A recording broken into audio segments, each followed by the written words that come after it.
இது வரைக்கும் ஸ்பேஸ்ல ரெக்கார்ட் செய்யப்பட்ட சவுண்ட்ஸ்லயே ரொம்ப ஸ்கேரிஸ்டான 3 சத்தம். ஸ்பேஸ்ல எடுக்கப்பட்ட பூமியோட சத்தம்.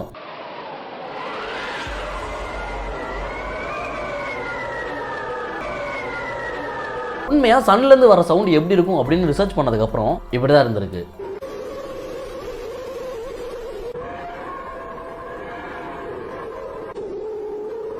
த ஃபைனல் ஒரு நியூட்ரான் சாரான வேலா பல்சர்ல இருந்து வெளியிடப்பட்ட சவுண்ட் தான் இது.